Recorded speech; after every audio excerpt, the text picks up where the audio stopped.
Everything that's wrong with this city! Nothing is as important as the first impression, whether it be a trailer or your first date, if that's how you roll.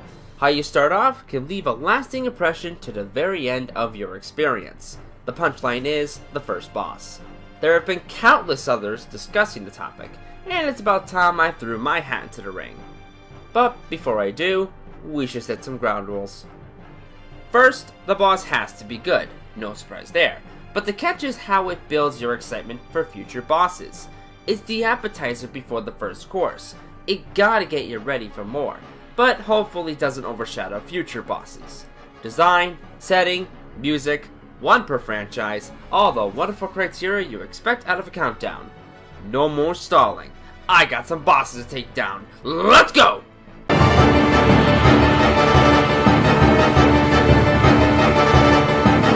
You know I had quite the list of options when this only gets number 10. Shadow of the Colossus is a cult classic, no doubt there, and I bet a huge reason why is because of the box art and the monstrosity staring you down. As you play the game, wondering when it should show up, boom! He's here as your first boss. Valis gives you a taste of how future Colossi will handle. Observe the behemoth and wait for your opportunity to climb onto it. Hang on for dear life and find the weak points around it to damage until you win. The sheer scope of it all makes for a lasting impression. The music, while given an epic scale, also sounds as if you're doing something wrong slaying this thing. But somehow, you feel thrilled battling Valis, overcoming what was once thought to be a difficult challenge before realizing you have 15 more Colossi to go. Perhaps a bit on the easy side, but still accomplishes its job with gusto. A great way to start our list.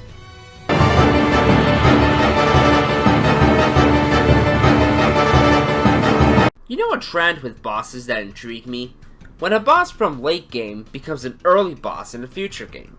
A common example is Tiny Tiger from Crash 3 Warped. The third boss from Crash 2 becomes the first boss in the third game.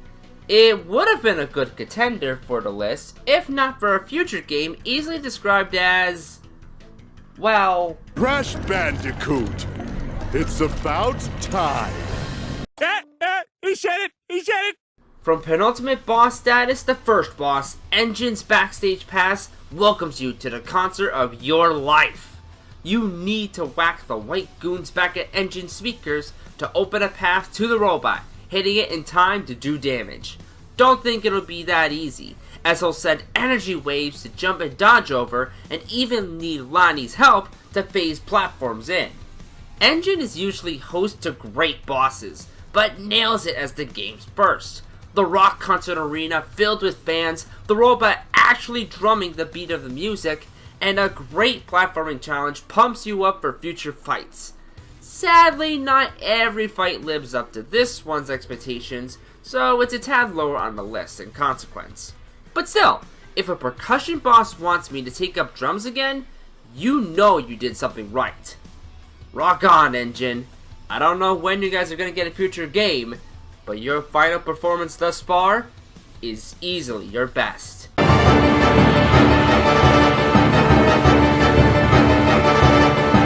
Sly Cooper. I really need a reason to talk about this series more. I loved it as a kid and enjoy it to this day. But for today's purpose, or this video's purpose if you're binging countdowns like I normally do, you know a boss is great when it's used as your very demo. El Jefe is your first big bad in Sly 4. As such, you would think he would go down easy a la Raleigh from the first game and Dimitri from the second. But oh no!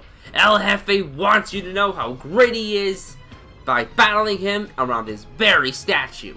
The conqueror of countries will slash fireballs towards you as you platform your way to him. One-on-one, you dodge his moves of electricity and even more fire, and wait to use your samurai armor to deflect the shot back onto him and whack some damage. Rinse and repeat until the conqueror has been conquered, and man, what a rush! Using this boss as the demo was a really smart choice. The sheer spectacle of it all, compared to other bosses in the past, speak volumes. And this was the first one! Add the interesting character of El Jefe and, everything being set on fire! And you have a fight in this series almost like no other, aside from the mutant from Sly 3. The late game boss from that one. The less I say about other bosses, the better, especially the final boss. But man, this one was just way too good.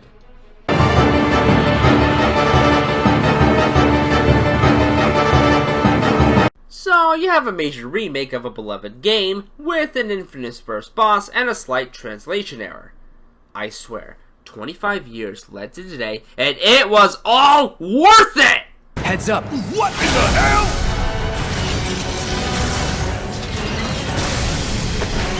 I may have not played Final Fantasy VII early like most. Heck, my first Final Fantasy game was 10, and I first played it on PlayStation 4. But I was stoked for 7 Remake, and the Guard Sentinel was the perfect starting point. A giant mechanical scorpion stands between you and the explosion of a lifetime, and no way will Barrett let it stop you. You better get used to Remake's battle mechanics, as it launches missiles, tail swipes, and lasers, and amps up the battle each and every phase. With a beautiful remix of the boss theme backing it up, gorgeous visuals, and delightful banter between the two playable characters. Oh, it's so good! Yes, it is a much longer boss than the game it spawned from, but considering future bosses and how amped up they are, it's a good thing, because the thrill of the fight feels so right every time. You may need to catch your breath by the time it's over. Oh, right, bomb, gotta go fast! Ha! You hear that? Damn thing showed you how it's done.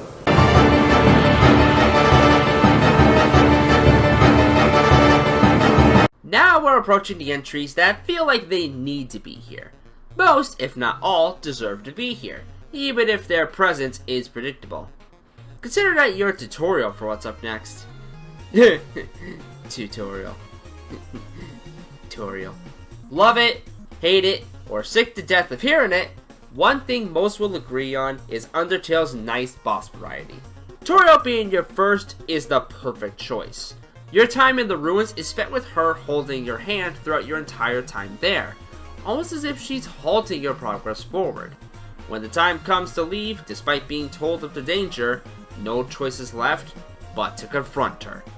Depending on your choices, both for the boss and beforehand, the fight with tutorial gives you the perfect outlook on the entire game. Treat it as a normal boss, and you get a somber ending, almost as if it could have been avoided.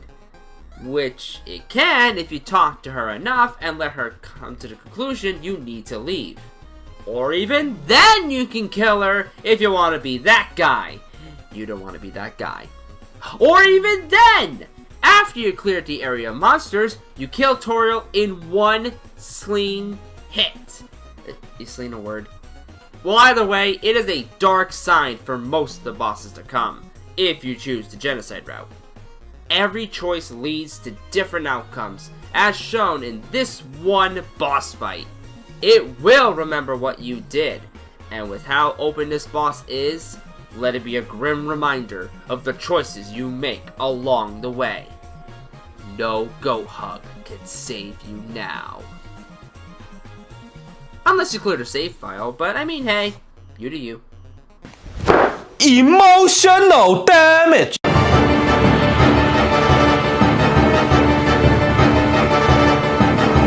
Okay, sing along now.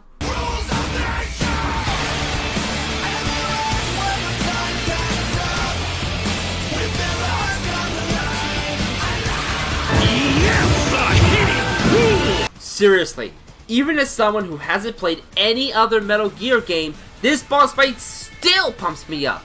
Finding a gigantic monstrosity in the middle of the city with this headbanger of a theme backing it up, and oh! It is so righteous! Missiles, laser beams, the headbanger of the theme! You hurl him into the air with ease after an awesome blade clash, chopping it up to bits, and somehow it's still not over! Platforming on missiles, running down buildings before chopping it in half! before an explosion of epic proportions. Oh, it is so cool! It's a great test of your skills, amps you up for future fights, some that go beyond how awesome this one was, and yeah, I love this boss. It's one of the best.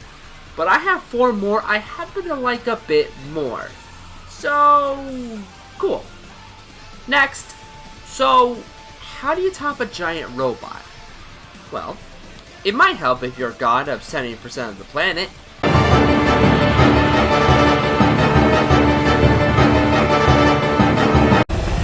challenge me, mortal?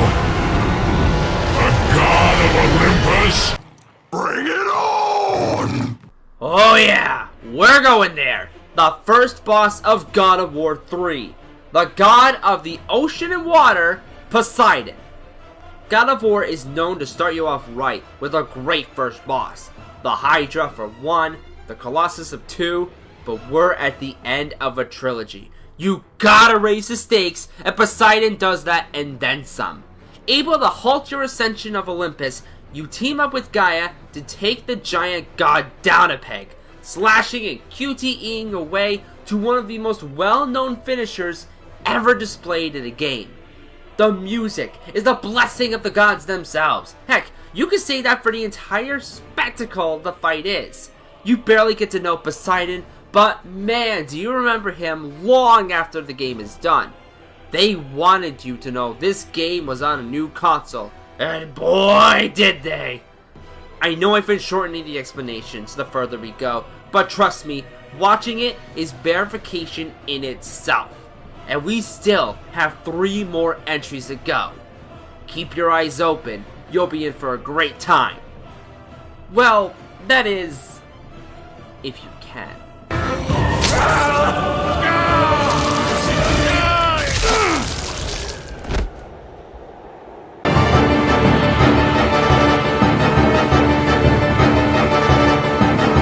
From one god to another, you're going to need a shut up button.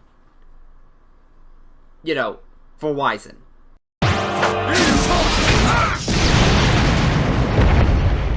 Being one of the gods who betrayed Asura and kidnapped his daughter, it was bound to happen that you'd fight one of them. And boy, does Wizen prove to be an excellent first challenge. You brawl him one-on-one in a fist-pounding, shot-spewing, QTE pressing action before Wizen raises the stakes, quite literally, boasting the power of the gods have been given. So much so that, oh, you know, he's larger than the entire planet! But does that scare Asura? Hell no! His body is ready and then some! He pulls off the most epic counter in history as his rage sends Wizen off with a bang of cosmic proportions. If you somehow weren't convinced of Asura's wrath before, this one boss will do just the trick. It's grand, it's epic, it's the perfect set holder for every future fight. And we're still not at the end! Can Asura please get into a Marvel vs. Capcom game? Like, I know it's not gonna happen, but can it? Please? Or, at the very least, can we get a complete edition for the game? Please?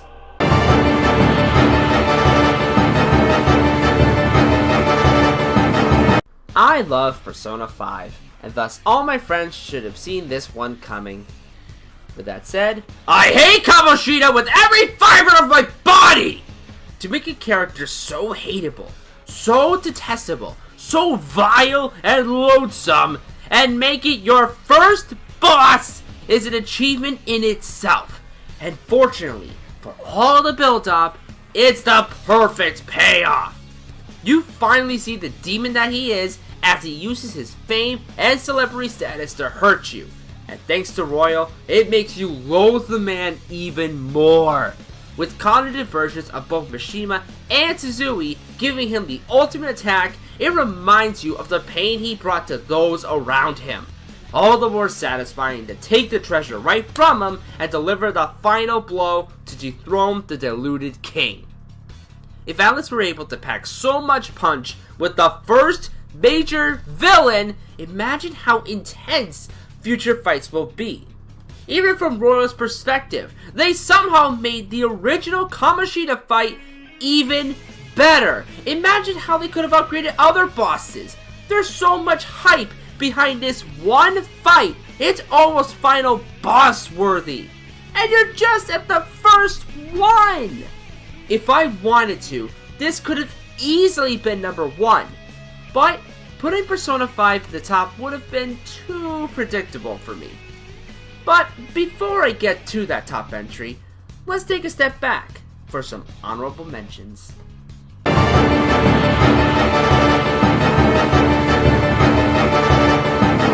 Twilight Thorn from Kingdom Hearts 2. Quick question to myself. How did I forget about this? No! Seriously! I'm the Kingdom Hearts guy! It's a memorable design! It's awesome reaction commands! How did I forget this? Make it a 5.5 or something. I'm just sad now. Clanky Woods from Kirby Planet Robobot. The best Woods boss from what I've seen with such a great finisher. Still wish I finished the game now that I think about it. Ghost Rex from Sonic Rush Adventure. Robot T-Rex makes a good first impression. That's it. Just Robot T-Rex. I don't think you need much else. Cerberus from Devil May Cry 3. Best way to show Dante's back to his old self other than that awesome first cutscene.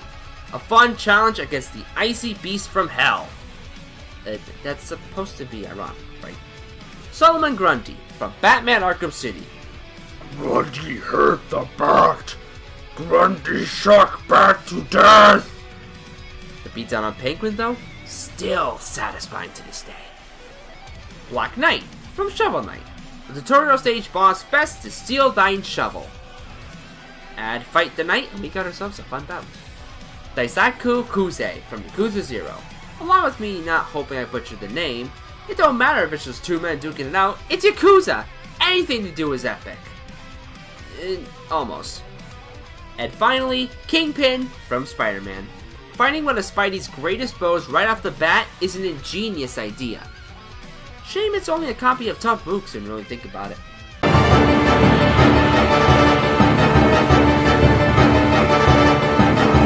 Of all the first bosses, this one always stood out to me. Take the satisfaction of Kamoshida, the epic scale of Poseidon, the music of Metal Gear Ray, and the personality of El Jefe, and one name stands above all. Daiku Orochi!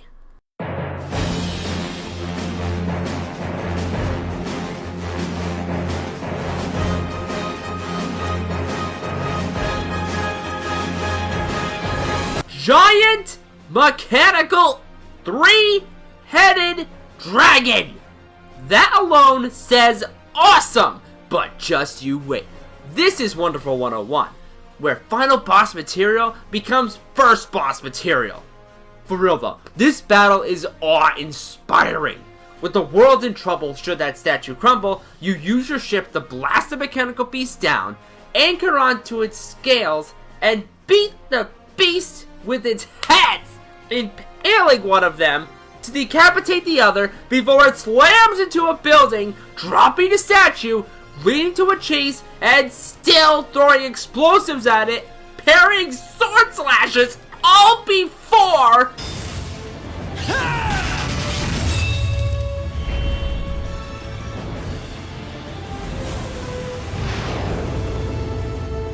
This is the first boss, and man, oh man, do you have even more amazing fights to come.